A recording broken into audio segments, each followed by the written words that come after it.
So the following is a conversation I just had with my mom regarding Christian Center and the sexual abuse I endured while I was there. Hello? Hi. How's it going? Fine. It's good. So, I have decided that I'm going to be joining a lawsuit and that I will be pursuing sexual assault charges against Nathan. And it would help if you could tell me what you remember.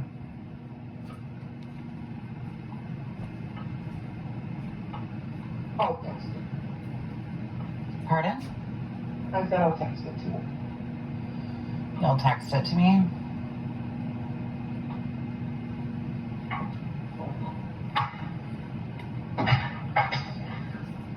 I don't know. I'm actually just,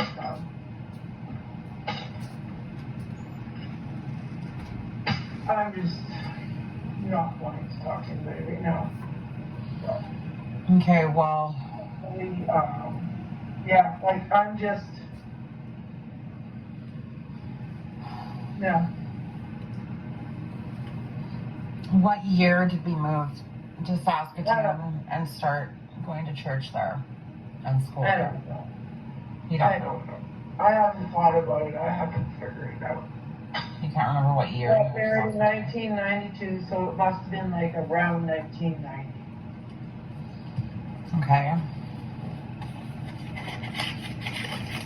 Wow. All right.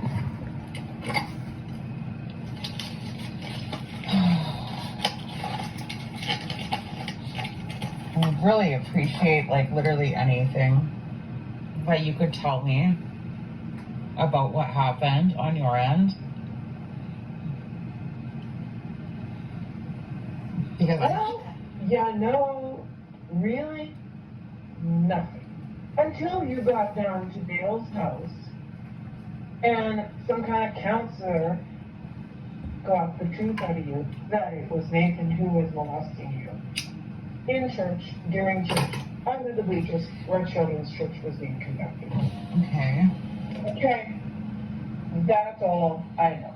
Well, no, I mean what happened after you found out, Mom.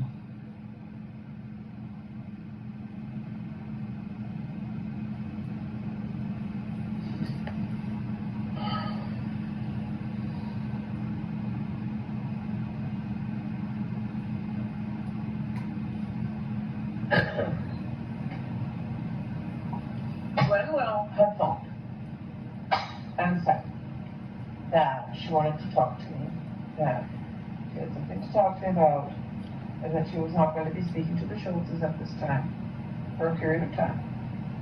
And so I went in to speak with her. And we went down to Regina at Dale's house, and they told me. And before they told me, the name was spoken to me in my spirit. That Nathan Schultz had been doing this. That is what the truth was. And so anyway, so then I went back. And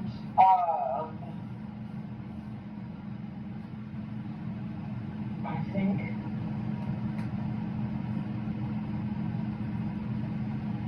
it was at that time, or it was before we went down to Regina. I can't remember. All I know is that she had said she was talking to the Schultzes, and that Schultz, it was at that time that Schultz called me and Andrea to the office, and he literally gave us a verbal beating. I mean, freaking strip you down and humiliate you and verbally assault you. Right? The Schultz did. Okay. And then we went down to Dale's house. I think that's how that went. Because we didn't go immediately. It was like a couple days after Glenn had talked with me. We went down to Dale's house. And the truth came up. And it was sometime after. Oh, yeah. And then then I went to church. And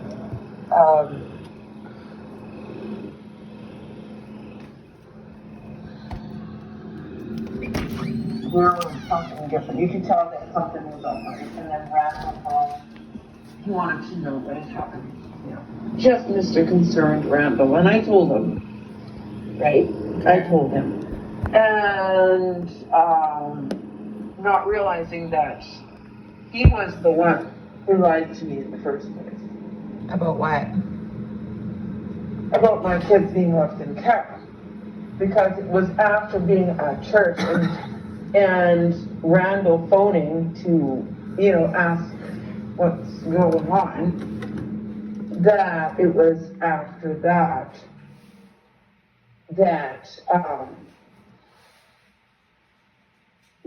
I was in talking to Gwen Will. And she looked at me and she said to me, she says, well, I never could understand why he didn't just take your kids home. And I looked at her and I said, what? And she said, well, I didn't understand why you didn't just take your kids home. The court said the children should go home. The court case, that's what their decision was, the children should go home. And Jim Randall, when we went down to court, the church's lawyer, John Power's brother, were down there to represent us. Jim Randall, out of his great heart, was there to be our great support. Andrew and I go down there to the court, and they made us sit in this little room. They're like, well, just sit in this room and wait here. We'll just go in and find out what we're doing here, what's happening, or whatever. Okay. And we'll come and call them. And then they come out and they go, well, gee, it sounds like your lucky day. You don't even have to go into the courtroom. They've handed down their decision. They told us that the children are supposed to stay in care. And we're supposed to counsel you. Jim Randall walked out of the courtroom. They had us wait in a little room so we wouldn't hear what the court said. Okay. And they walked out of that courtroom and they told us that our children were supposed to stay in care. And we didn't question it. Okay. We didn't have papers, and I'm going to tell you something. I don't want to talk about it anymore. Mom? Then after I went to church, then Elaine Schultz makes some comment to me in the bathroom. Well, everybody knew she had a boyfriend who was having sex with him. Really? Really? You knew that? You knew that and you didn't tell me? You fucking bitch. Is that time when I was in the bathroom and I overheard her say that I seduced her son? Or was that a different time? That would have been a different time. Okay. I have no idea what you're talking about. Well, that time I'd gone back from Dale's house and I was with you. And we went to church and we'd gone to the bathroom. And I was in a stall and Elaine Schultz came into the bathroom. And you guys you had brought it up to her or something. And she turned around and said that I had seduced her son and that I was a wicked evil child and that she'd be better off, or that you'd be better off to just disown me and have nothing to do with me. Because I distinctly remember that. I don't remember her saying that. I don't remember hearing that. Maybe she said that and I didn't even hear her say that, because what I heard her say was, well, everybody knew you. She had a boyfriend who was having sex with him. If she said something else, I may not have even have heard it. But I was 9 when that happened. What? I was 9 years old when that happened. Well, I knew nothing about it until I was told from Dale's house. I just knew my kids were like, frick, what the fuck is going on with these kids? What the fuck is wrong with them? Because you do things, and I tell you, if you do such and such, you will get a spanking, because you got to stop doing that. And if you can't stop, I'll give you a spanking, and they give you the encouragement, and you do it anyways. Couldn't figure out what the fuck was wrong with you goddamn kids. Maybe we just really didn't like being spanked and we're acting out because of you that. know what? The reality is, suck it up, buttercup. Children, for centuries, have had to be corrected and be spanked. And guess what? When we're adults and we're living on our own and we're dealing with our life, God gives us a spanking once in a while. And it never feels very damn good. But you know what? He does it for our good. And I want to tell you something. It's because I spanked you for stealing that you're alive today. Because you would not steal from your drug dealers. And I had to drill it if your head. Thou shalt not steal. And if I had to whip your house thoroughly, oh well, you're alive today, aren't you? Oh, I'm so sure it was because you beat my ass. The whole thing is... I survived everything because you beat my ass as a kid, yeah. And you guys hold these grudges against me.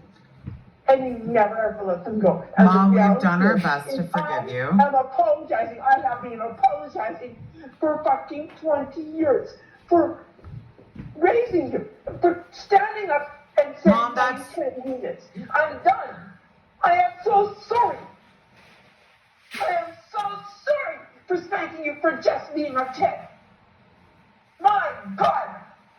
As if I just spanked you for the fucking hell of it because I wanted to. We got spanked for literally everything. I didn't talk to you anymore. You have no idea.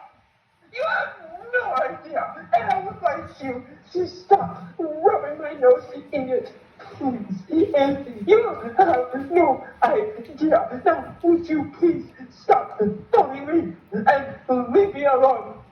Okay. I just don't want to talk to you about this anymore. See for now. Goodbye.